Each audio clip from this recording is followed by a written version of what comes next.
Someone lifted their jacket. That is, oh, you know, that was a teacher that. All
right.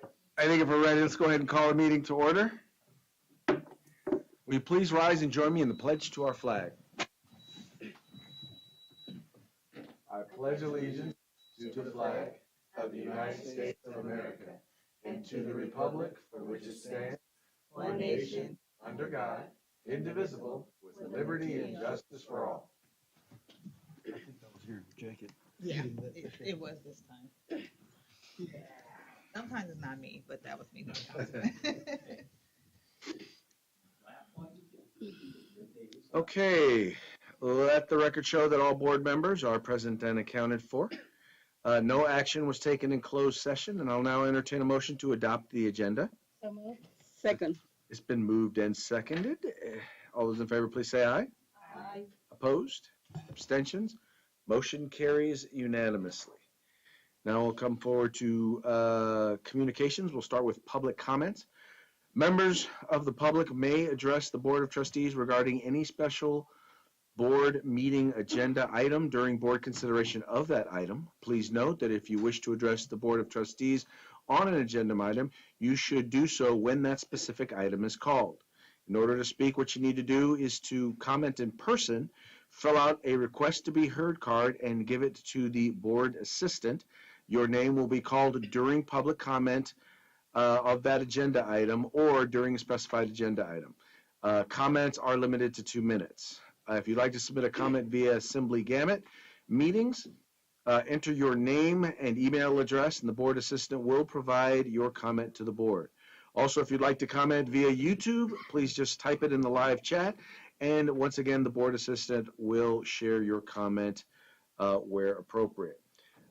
Now, this is the public comment section. This is the opportunity for individuals to address the board regarding items that are not on the agenda. Please note that because it's not an agendized, we cannot address the issue, but do know that we are listening and we'll do our best to try and address your issue at a later time. Is there someone who would like to address the board on an item that is not on the agenda?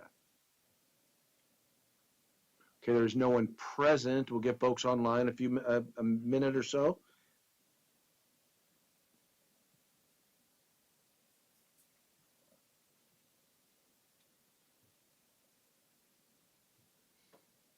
Okay, seems we have no comments online. So now we'll move on to reports, and we will start with the Robla Education Foundation. Needs remembering.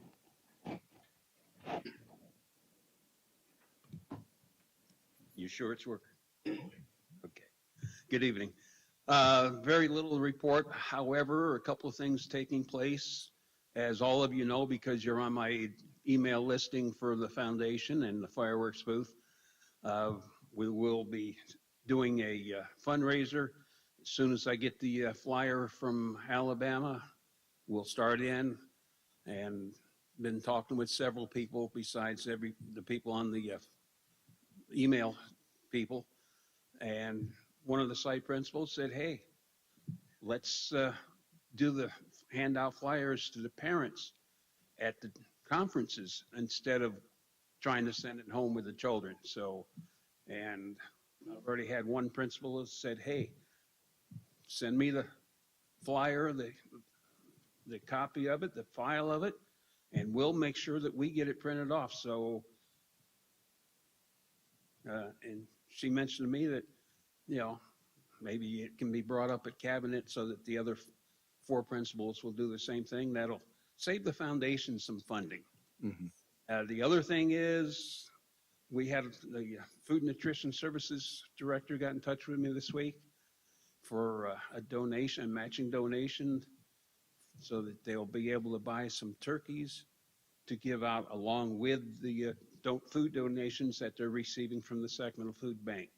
So the foundation will be donating 500. Erica has been in touch with me.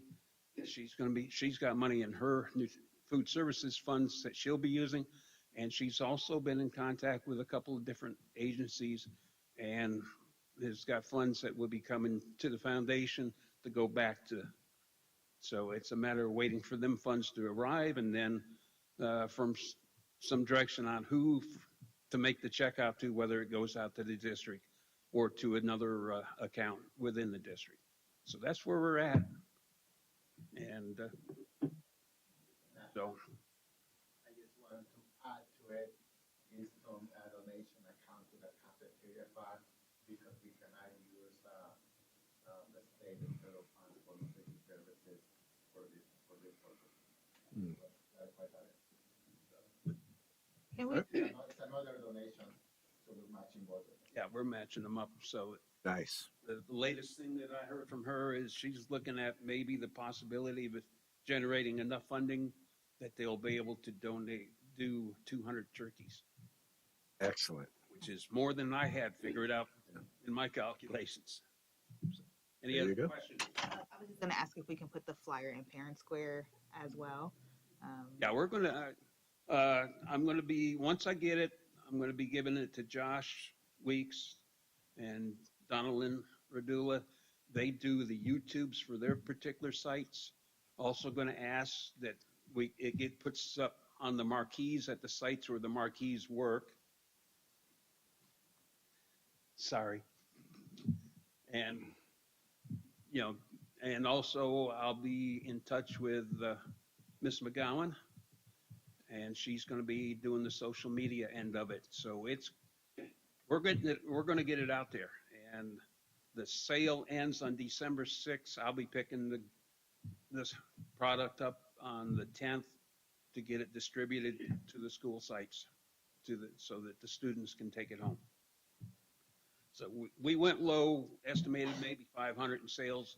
Hopefully it'll be a lot more than that, but it's a new venture, so we'll wait and see. Excellent. Thank you so much. Thank you.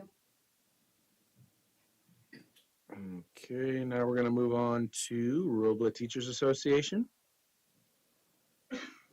CSEA. And we don't see superintendent's report. Excellent. Okay. Oh, there it is, right there. You have your own separate. Okay, good. And so then we'll go on to board member reports. We'll start with Trustee Devine. This evening there was an art reception, and I just want to say thank you to all the families and students who were able to attend, as well as our amazing teachers for helping putting it on. And thank you to Superintendent Chen and Ramon for everything they did. Trustee Cardona. And I just like to share a little bit that I had surgery in my arm, and I wasn't able to participate in some of the events last couple of weeks because I wasn't recovering. But I'm here, and whatever you guys need me, I'm ready for it. Trustee Hamilton Stark. Nothing to report. Trustee Barnes. Nothing to report. And I have nothing to report. All right, and then we've got the superintendent's report. So before my community school presentation, just a few things. The last 2 weeks, we had a great terrific 10, and council member Lisa Kaplan was our guest speaker. Kids were wonderful, very engaging. I presented at the CERA conference, which is the California Education Research Association, just sharing our work with the CASA and CCE PLN. And then today we had Ruby Bridges walks in our district. I was able to walk with the Glenwood Gators. So that was fun. And I think at the reception you saw some of the kids wearing the purple hats and they had flags. It was great. So you'll see pictures soon. Okay, so this next part is there was a request by President DeLuz just to get some information regarding community schools, because as I've mentioned before, we will be applying for the community schools grant for all 5 schools. I'm not going to read everything by letter, but I'll just give you a little bit of update. Okay, I'm not doing this right. What button? Which button? This one? Okay. Okay, so the definition of a community school, I'll just read the first line, where a community school is any school serving pre-K through high school students using a whole child approach. And I want to emphasize, it is a strategy, not a program. So it's not something that we're buying to try to implement. It really is a strategy that we are trying to move towards. So there are 4 pillars of the community school: integrated student supports, family and community engagement, collaborative leadership and practices for educators and administrators, and extended learning time and opportunities. For key conditions of learning, supportive environmental conditions, productive instructional strategies, social and emotional learning, and systems of support. There are 4 cornerstones commitments: assets-driven and strength-based practices, racially just and restorative school climates, powerful, culturally proficient and relevant instruction, and shared decision-making and participatory practices. Can you go back real quick? Shared decision-making and participatory practices. What exactly is that? So, sorry. It is a requirement when we talk about shared decision-making. It's similar to our SSC and our ELAC decision-making groups at every site. So as being a Title I school, you're required to have a school site council. And school site council has to be comprised of school personnel as well as community parents. So that is also a requirement of the community school grant if we are awarded. They have to have, they call it a site decision-making team, which in most cases will involve either the school site council, ELAC, or a combination of, and possibly bringing some community partners if they choose to at their site. Okay.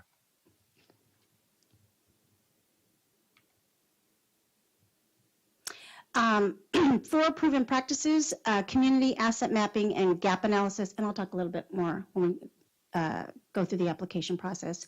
Integrating and aligning with other relevant programs, site-based and LE-based advisory council, so this is similar to the decision-making, right? And then a community school coordinator. So the partnership grant, the California Community School Partnership Grant, this is the last one that will be offered that we know. And so there'll be a lot of applications. So for districts who applied and were not awarded, they probably will be applying this last round. So eligibility requirements. An LEA or a consortium, I'm just going to read, we're an LEA. They have to be 50% or more students that are unduplicated. And we know Robla district is way more than 50%, right? And what they do is they look at all the individual schools' unduplicated counts to see where they would kind of fall in the ranking for being awarded, right? And so our districts, based on the 23-24 enrollment numbers, Bell Avenue is 91% unduplicated. Glenwood is 92, Main Avenue is 95%, Taylor is 92%, and Robla is 87. So we are way above the required 50%. The requirement for high school dropouts, that doesn't apply to us. Suspensions and expulsions. I haven't looked at the data to see if we are higher than the state average, but just the fact that our unduplicated is so much higher than 50% really kind of puts up in the top tier. And then the state rates for homeless foster youth, we'll look at the data at the next slide.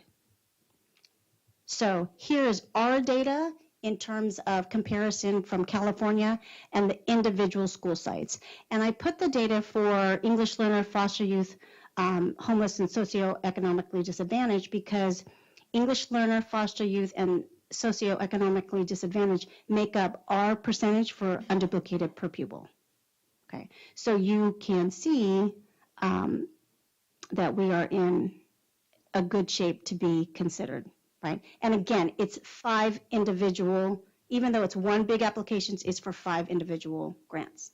I just want to confirm that I'm understanding you when you say unduplicated. It means that one student doesn't fall into multiple categories, correct? No, it could. It just means that one student will be accounted one time. So you can have a student that is an English learner. You can have a student that's an English learner and socioeconomic, but they're only counted once. Okay. So. Thank you for clarifying. And Mr. Castillo, you could correct me if I'm wrong. So again, here are priorities that would give an application weight, right, or weighted really well. Again, serving students that are 80% UPP, right? And you notice, as I mentioned, our lowest is 87% and our highest is 95. So while we definitely passed the 50% threshold, we definitely surpassed the 80% threshold. Demonstrated need for expanded services to integrated services. So I will say, coming into Robla, we're a very fortunate district. We have a lot of services that we provide to our students and families, you know, having social workers, having mental health clinicians, working with partnerships. So we are very fortunate, right? So we want to make sure that we demonstrate the need to have those services and our desire to continue. Involving students and parents, certificated and classified staff, and cooperating agency personnel. So this goes towards making sure that we do have a combined decision-making team and everyone's voice is heard and taken into consideration. That commit to providing trauma-informed mental health and social services. Like I said, you know, even our newest partnership this year with the Elica van, it's providing more services to our families. I don't think I need to read all this, but it's there. These are the priorities. And again, these are qualifying on how applications will be scored. So here's the summary for the grant funding. It's a 5-year grant. So the deadline is February 7th, 2025. And we are working with HTA to help with our applications for the district as well as for all the schools. It is based on school size, and God, this is small. You will see that we are in the small and medium range. 4 of the schools are in the small, and Glenwood is the only one that's in the medium. Right. So you will notice that, let's just take the small. It would be, thank you. I can't read that. That's okay. So 250 for the first 4 years, and then I should put my glasses. 187 for the fifth year. And they purposely decreased the funding in the 5th year to ensure that the districts are working towards sustainability, right? Because this is a 5-year grant. All right. Thanks. Okay, I did that already. Wait a minute. Okay, do this again. I need to slide after that. Sorry.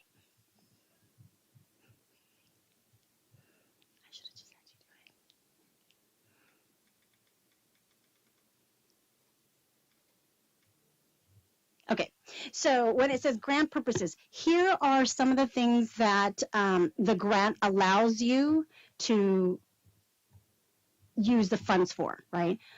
One of the first things you'll see is staffing, and the grant really, really requires that each site has a community school coordinator.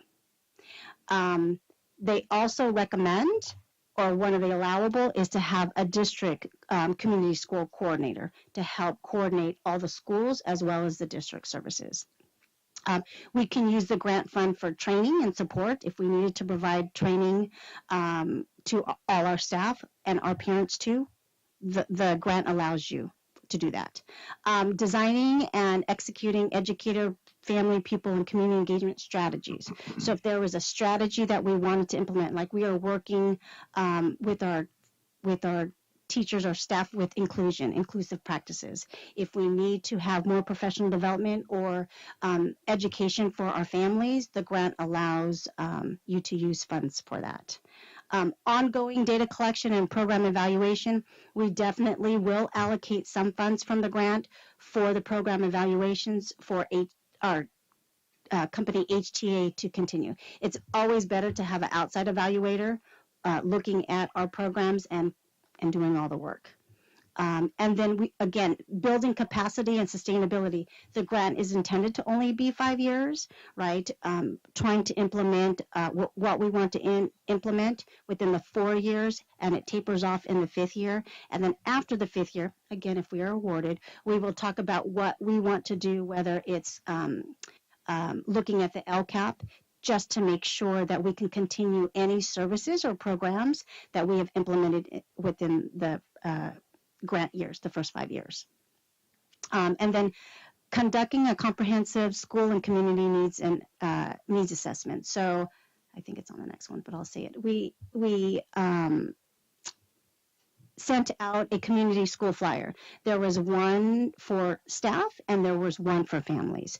So we sent that out last week, maybe last week, where we continue to promote it. It is online. We are definitely promoting it at Parent Square, but we're monitoring the number of responses that we received, and then we're going to target parent conferences for if the school's number of responses are low, right? We're going to target parent conferences just to make sure that we get as much feedback from our community. And obviously, you know, it does align to our LCAP goals. If you look at goal 2, school climate, right? Goal 3, parent involvement. You'll hear when the sites do their SPSA updates, a lot of them are really focusing on climate and increasing parent involvement, right? And then our district values of equity, inclusion, and respect of all students. So our next steps, well, when I created this, each site needs to develop, it's called a site decision-making team. And this is specifically for the community school. While it can be members that are on the school site council or the ELAC, right, when we complete the application, we will list all the individuals who will be on the community school site decision-making team. Because if we're awarded, they are required to meet specifically regarding the grant and the programs and the monitoring.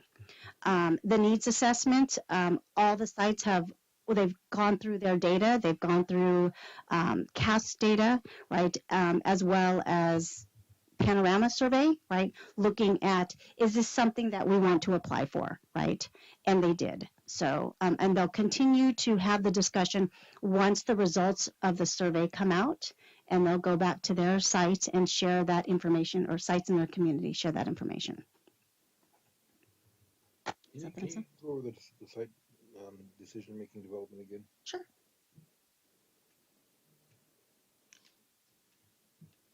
No, just that step. It's the last one. The site decision-making team? Next step. Yeah. Oh, next step. Oh, next Yeah, step. Oh, next step. I'm sorry. Okay. Next steps. Yes. Talk more about the site decision-making team? Yes. So each principal has to decide, right, who is going to be part of this team, right? And it has to involve, obviously, administration, staff. It could be both certificated and classified. You definitely want parents. We're an elementary district, so students are not required, but if they wanted to have like some of the upper grade students be part of this team, and then if they wanted to use some of our partners, they are able to do that. Like our SCOE clinicians, right? That's a partner that we have mental health clinicians through Sacramento County Office of Education, right? So they're not our employees, but they're one of our partners. So if they feel it's important to have them on the decision-making team, they can identify that individual. And what decisions are they making? So if we are awarded the grant, they will look at the data and they will have, I'm going to say, goals similar to the LCAP. So if we wanted to increase parent engagement, so that means we are going to increase the number of activities that would bring our families to the schools, right, to increase parent engagement, then that decision-making team would say, okay, what type would we have? And what would be the goal for that? So, for example, Robla had a parent night, and they had the mental health clinicians give presentations on what services are being offered to educate the families. So if they felt that was something that we wanted to explore or do again, or have a resource fair, then that decision-making team will say, hey, we believe that we should have a resource fair. These are the different providers that would support our families. We want to bring them to our schools, and then they could sign up if they needed to sign up or get more information. So this is in addition to site council. It is. Now, it's highly likely that the members of the site council will be part of this team, because it's very common at the schools that the site council members are also part of their ELAC with a few more individuals. So It could be. Can the site council be expanded to be this, or I'm It can, I'm curious absolutely. So, because absolutely. it just seems like, I mean, I've been on site council, and it was a challenge to get people You are involved. correct. Right. Um, So part of the site council, for elementaries, you have to have a minimum of 10 people. You should have 5 parents, the principal, and other, right? And other can be classified, but it can also be another certificated, and then 3 teachers, right? So that is the minimum makeup of a school site council for elementary school, right? Those 10 people can be, right? But we would not indicate on the application that they're our site council. We would have to say that they are the community school site decision-making team, because there could be agenda topics that would be specific to the community school that really don't apply for school site council, because it has nothing to do with Title I funding. When you say they make decisions, my concern is I want to make sure, what is the scope of those decisions? In other words, are they in a position where they can commit the district to things financially or legally? Okay, That's thank my you. concern in Thank that you. area. No, thanks for that clarification. So, truly, they will not be able to commit funds because we did a draft budget, and just the personnel of the community school, the site community school coordinators, and the district community school coordinator, and positions that we were considering that would support on the Kenny-Vento families, that takes up 96%. I figured it would. Yes. So, yes, it would take up 96%. And so there's not too much that they would, from a financial perspective. And they are only limited to the funds. They only make decisions on the funds for the community school grant, just like our school site council only makes decisions on their site funds. Thank you. Okay, I think the last slide is the last slide questions. Okay. Okay. All righty. All right, we're done now with communications. We're going to move on to presentations and information, and we're going to start with the facilities update. Good evening. One of these days we'll switch to 16:9 aspect ratio. It's just, I'm used to paper, and so they haven't made 16:9 paper yet. The modular buildings are in the final stages of fabrication. They're scheduled to be staged and delivered next week, and then installed on site thereafter. So we will coordinate with the district and Enviroplex, who is providing that, to give the superintendent a detailed schedule of when those installations will occur. So if you guys want to watch the buildings being craned up and placed, you will have the ability to do that. On site, the rat slab was poured, and the underground utilities for domestic water, sewer, electrical, and low voltage work continues. Did successfully complete and test the new water city connection from Pinnell into the building, and the temporary asphalt patching that is associated with that is completed, with a permanent solution being introduced in January when the building finishes up. At the Bayell Avenue, in terms of budget, the budget main change there is the change order that was approved by the board related to the rat slab. That's an increase of about $23,000. That is, no, see, it works over there. We're not. One of these days we'll get the technology right, but but overall that's the primary change to the budget as a whole as it pertains to that project. Over at Main Avenue, we have the 2 proposals from Modular Company. We're continuing to review those in terms of scope, making sure that we have the right numbers and so forth over there. There is an RFQ, RFP for a site contractor that's currently out on the street for pre-construction services. We had respondents were required to submit pre-qualification package to the district on November 11th. We had over 80 respondents to that. A lot of those were so like plumbers, electricians, and so forth, not necessarily all general contractors. So we're going through that process right now to, some of these folks may pop up again in the future once the general contractors go back out for bid. And so we'll look at that. And then there's also mandatory site walk occurring on Monday in order to make sure that we get that initial interest down to folks that are serious about bidding on the project going forward. And so we'll be up here conducting that meeting on Monday. And obviously, we'll be around as well to watch some of the buildings get placed as we go forward there as well. Once we do that, we will those firms that have qualified will submit formal proposals, and we'll bring back to the board for consideration in December. The district wanted me to talk a little bit about the state aid program, Proposition 2. Proposition 2 was the statewide bond measure that was approved by voters, I'm happy to say, with at last check with over 57% approval.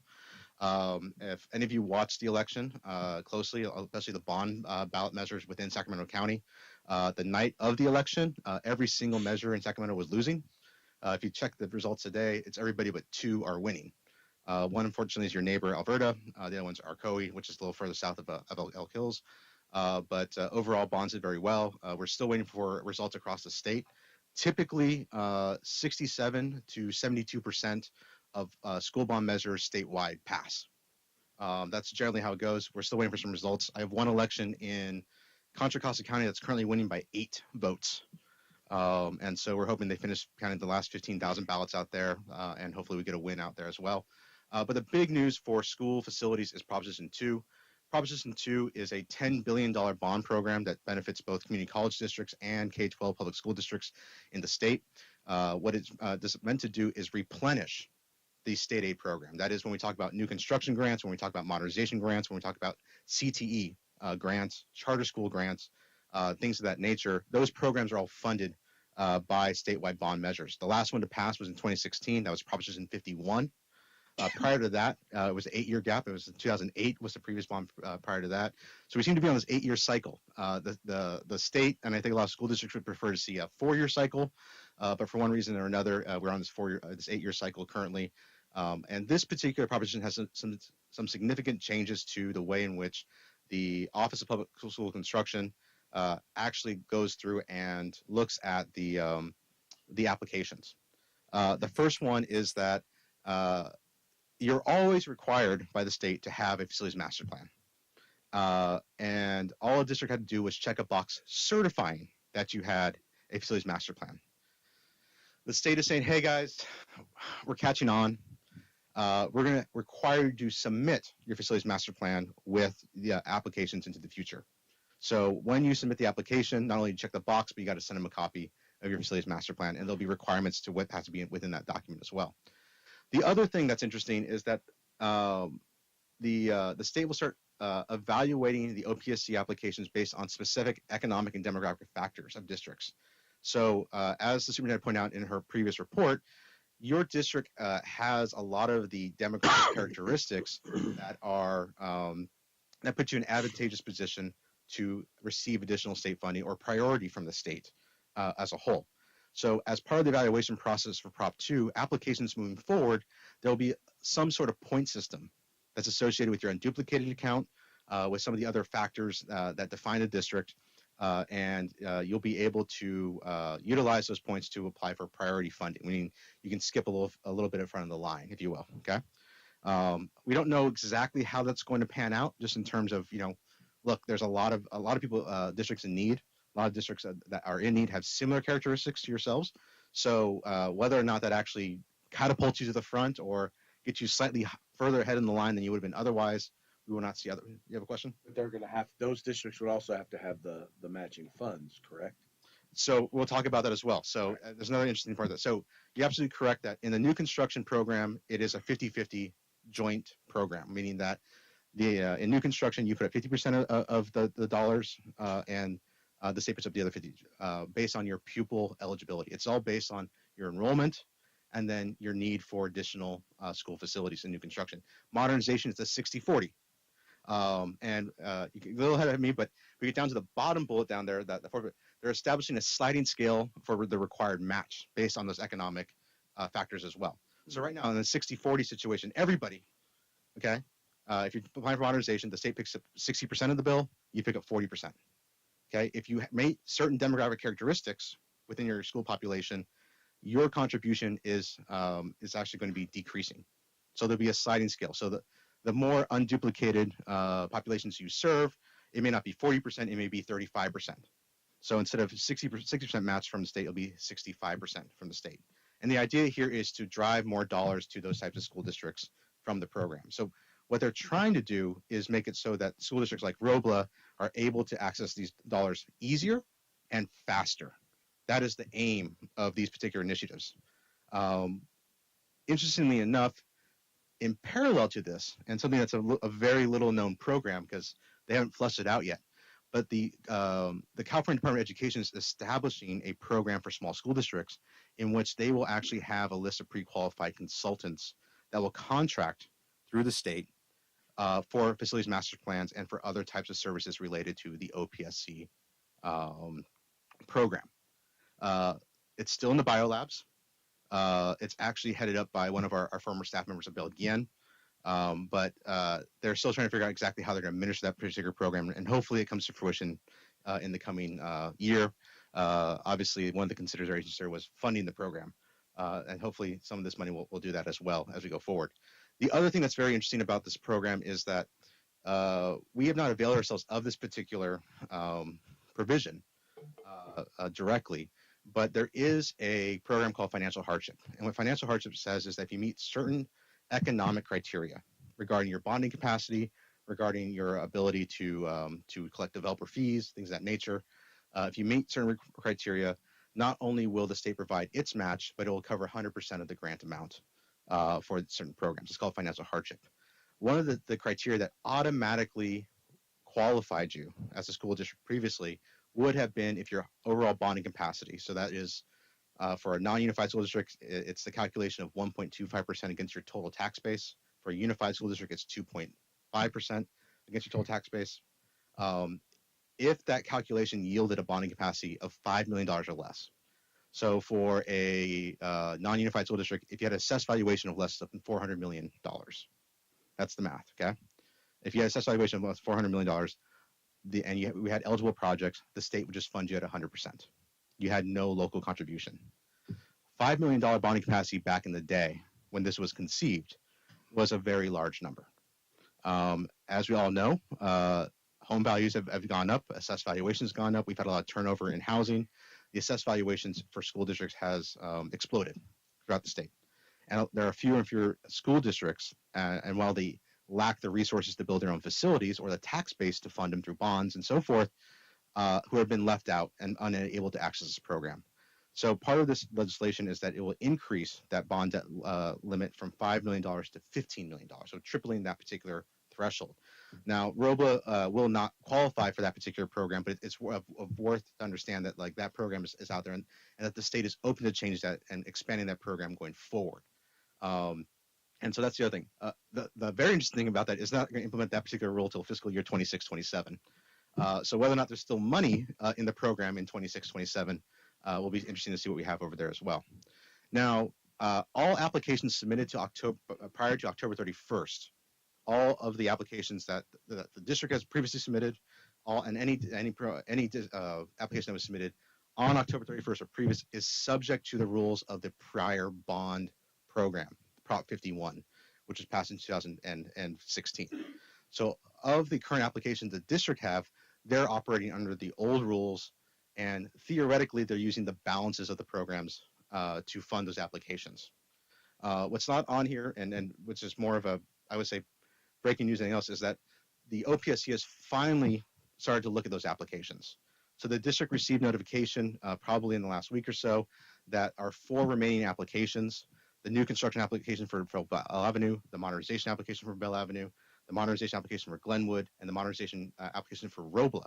So these are all projects that have been completed. We submitted for reimbursement. We've been waiting patiently in some cases for 3 or 4 years, in some cases 18 to 24 months. All of those applications are going to be reviewed by the OPSC in the next 90 days.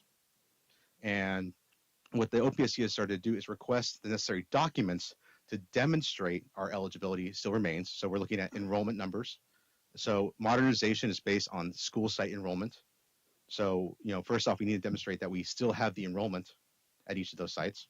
And then new construction eligibility is based upon our overall enrollment and what our anticipated enrollment would be from any new development in the area. And so that's the calculations. Those are the work that we're currently going through, submitting those paperwork back to OPSC. And the hope is to get all the information back to those folks within that 90-day period. so that they can turn around, assess the information, make a determination of what our grant amounts would be, and award us those dollars. Now, there is some discrepancy between when we get paid those dollars. Before the election, in hopes of slowing down the pace of the applications being processed, the state instituted what's called priority funding rounds. And you may recall this from about 2.5 years ago, where instead of processing applications on a rolling basis, they were going to do it on a semi-annual basis. So once in May and then once in November. And so basically all the applications would be processed, you get on a list for funding, and then at a state allocation board meeting in May and in November, they would quote award the dollars. This is in contrast to the way that the state normally operates, which is that every state allocation board, which is typically monthly, they would award the dollars and the applications that were processed by the Office of Public School Construction. And so it is unclear right now whether or not the old dollars under the old rules will be given to us on a rolling basis. And if so, the more responsive we are, the sooner we get the money. Or if it's a priority funding round situation where we believe that we would be funded no later than May of 2025. So somewhere between now and May of 2025, we have a strong likelihood that the remaining applications that the Robla School District has will be reviewed by the OPSC and funded. At the time those applications were last looked at, it's a value of close to $8 million in application reimbursements that would be coming back to the state. That's new construction, and those 3 modernization applications. And so I think there's some relief on behalf of Mr. Castillo of those dollars coming back to us in the form of those reimbursements. But that is where we currently stand, A, with Prop 2, and then B, with those remaining applications that we have at the state for review and funding. With that, happy to answer any questions you may have. And just to confirm, Prop 2 has some provisions to set aside money for small school district. Is that correct? That is correct. So if you have a ADA of less than 2,501 students, there is a special set aside of about 10% of the $8.5 billion set aside for the for K-12 K-12 education. So it's kind of interesting if you look at the breakdowns of the dollars. About $2 billion goes straight over to the community colleges. And then within the K-12 bundle, there's about $500 million that goes to charter schools, another $500 million that goes to CTE for high school programs, and then the remainder goes between new construction and so forth. But the state has specifically set aside 10% for the funding of smaller school districts.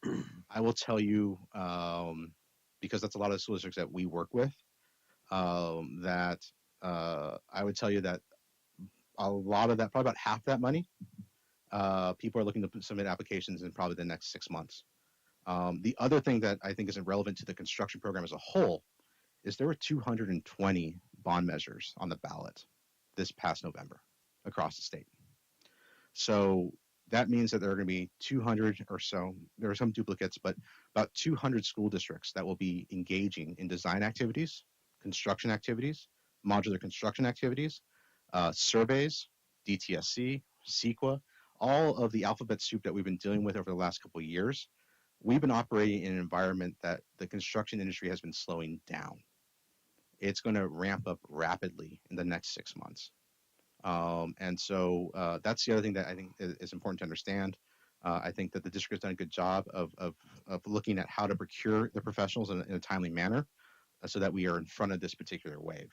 I think I would choose to believe it's by design and not by luck. But the important point there is that there will be fierce competition for contractors and other professionals, probably starting in about May of next year. And the reason why I say May is it typically takes about 3 to 4 months to issue bonds. You've been through that process before with us, where we passed the election. Sorry, the election occurred in November. We were all at our Thanksgiving tables when they finally gave us the final results. This is actually the 4th time in Sacramento County where we've had the all-mail ballots system. You may remember we were the guinea pigs back in 2018 at the 2/3 election we ran. It was the first time in the state that had run an all mail-in ballot campaign. So now I think at this point, people in Robla are used to not having the result on election night. It's usually Thanksgiving that we actually know where everything stands. But thereafter, the results are certified, typically at the meeting in December, and then thereafter, it takes about 60 to 120 days to issue bonds. So a lot of these school districts will not have the dollars on hand until about April to start contracting with the architects and so forth. But I think that's something, broadly speaking, that the district should be aware of, is that a lot of your neighbors, especially the Sac cities of the world, which passed a massive bond, you'll start seeing them becoming more active in the coming months as well. Any additional questions? I guess I have a question for trying to just get some clarification. At the last board meeting, we talked about funding a little bit, and there was an $8 million number that was thrown out. So the $8 million for reimbursement, is that in addition to the $8 million that we already have on hand, or is it the same amount of the same dollars? It's the same The amount. same dollars. Okay. Yeah. So yeah, let's leave it at that. It's the same amount of dollars. Any additional questions, comments? I'm good. Thank you. Thank you. Thank you. Okay, we're going to move on to revised board, first reading, revised board policies, regulations, and/or exhibits.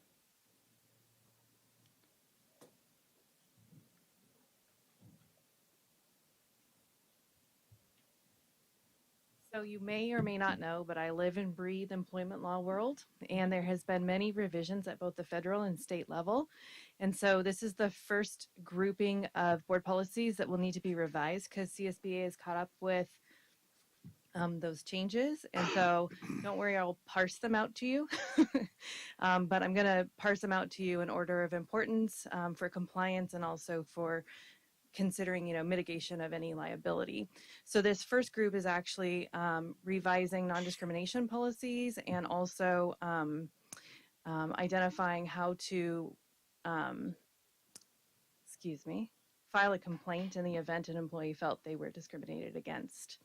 And the reason the changes are coming forth is because there's a broader definition of protected classes. Protected classes are groups of employees that identify in certain groups, and the definitions have changed at the California level as well as the federal level. Some of the definitions are the same or broader.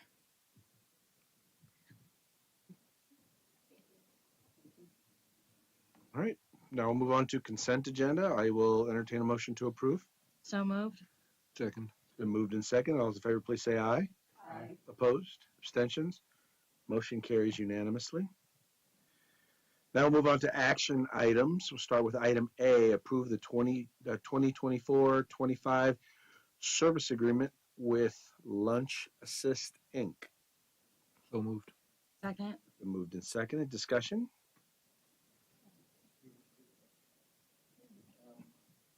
This is just an advisory company that we use for regarding nutrition services. That's what it is. That's what it is.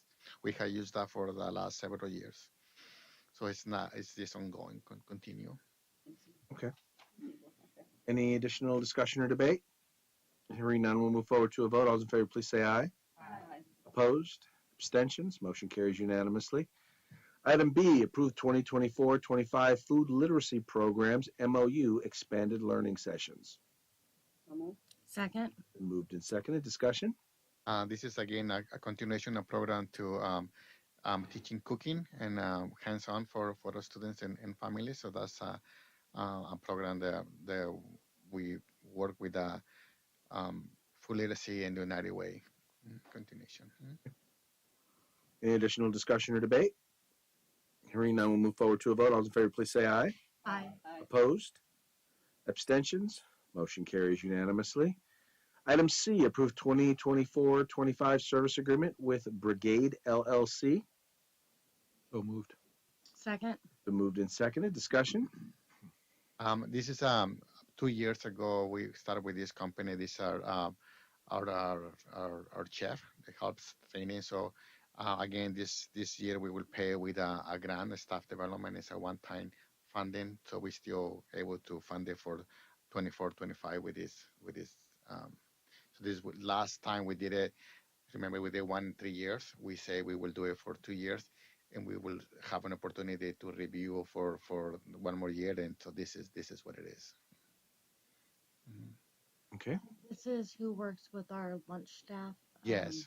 Yes. Chef Sergio. Yeah. Sergio, thank Yeah, you. but we don't just have what is important to have is we just don't have just Sergio. We have like the whole company behind us who help us. We have access through a lot of review, like when we were going through all the central kitchen of the hack. Yes. We were access there. We have all the resources. This is what you need, and so it's not you see Chef Sergio, but also the company behind us who help us. Okay, thank you. Thank you for sharing that. That was actually Mhm. very pertinent to what was going to be my next Yeah. question. Yeah. Mhm. So excellent. Thank you. Yeah. Any additional discussion or debate? What's the plan after this year? So I think a lot has to do what we decide with yeah, central kitchen and how we do that. But our staff from we did a review from when we start to this is our staff he feels a lot more confident in cooking and I think one of the examples that you see is that terrific 10 that's a lot so we don't have like concrete plan yet but we will review it. It depends a lot on the funding too, that's so but I know that our cafeteria we want to continue, but we had it's all related to the funding. Thank you. Any additional discussion or debate? Hearing none, we'll move forward to a vote. All those in favor, please say aye. Aye. Opposed? Abstentions? Motion carries unanimously. Item D, adopt 2025-26 California State Preschool Program Continued Funding Application. So moved. Second. It's been moved and seconded. Discussion. This is we want to continue with the funding. That's what it is. And Ms. Fabiola is here. And you have any other questions? But in order to continue funding, we had to bring it to the board that we will comply with all the requirements of the grant. Any additional discussion or debate? Hearing none, we'll move forward to a vote. All those in favor, please say aye. Aye. Opposed? Abstentions? Motion carries unanimously. Item E, adopt revised board policies BP 6020, parent involvement. So moved. Second. Moved and seconded. Discussion? Hearing none, we'll move forward to a vote. All those in favor, please say aye. Aye. Opposed?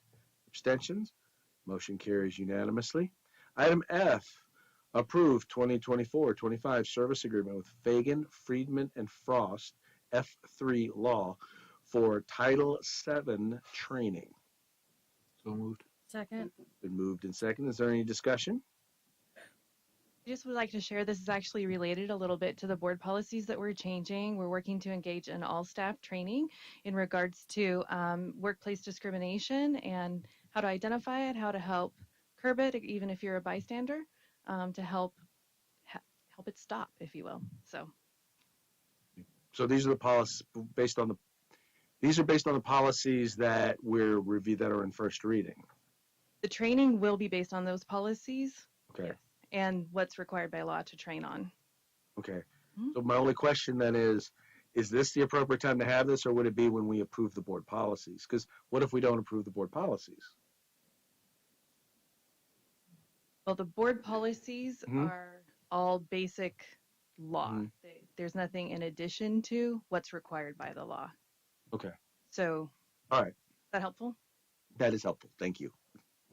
Any additional discussion or debate? So I'm looking at the duration as a 6 hour, and it's $2,500 for the 6 hours. How many people will be in that training? So it would be for the full staff, and what we're proposing is a 2-hour management training session, and then 2 sessions for 4 hours. The other 4 hours is 2 sessions each for the frontline staff, your CSE and RTA staff members. Okay. Sorry if I missed that, if you had said that. No, I didn't. Okay, thank you. Okay. Any additional discussion or debate? Hearing none, move forward to a vote. All those in favor, please say aye. Aye. Opposed? Abstentions? Motion carries unanimously. All right, here. Okay, now we're on to Item G, approve annual organizational meeting date of December 12th, 2024. So moved. Second. It's been moved and seconded. Is there any discussion or debate? You want to check their calendar? Make sure. Designated, Yeah. our next designated board meeting. Okay. Yeah. It should already be on the, I know that, I'm pretty sure it's already on the calendar, but you start getting into those 12 days of Christmas and okay. Hearing no discussion or debate, move on to a vote. All those in favor, please say aye. Aye. Opposed? Abstentions? Motion carries unanimously. And now we'll move on to board member requests for future agenda items and reports. We'll start off with Trustee Devine, Nothing at this time. Trustee Cardona, The request. Trustee Hamilton Stark. I would just like some processing space from our last board meeting where we talked about all the facility needs. I don't know what that looks like. I also want to say thank you for putting the responses to the questions that we've had in your weekly updates. That's been very helpful. So thank you for that. And Trustee Barnes. Nothing at this time. And I have nothing at this time as well. So with that, this meeting is adjourned.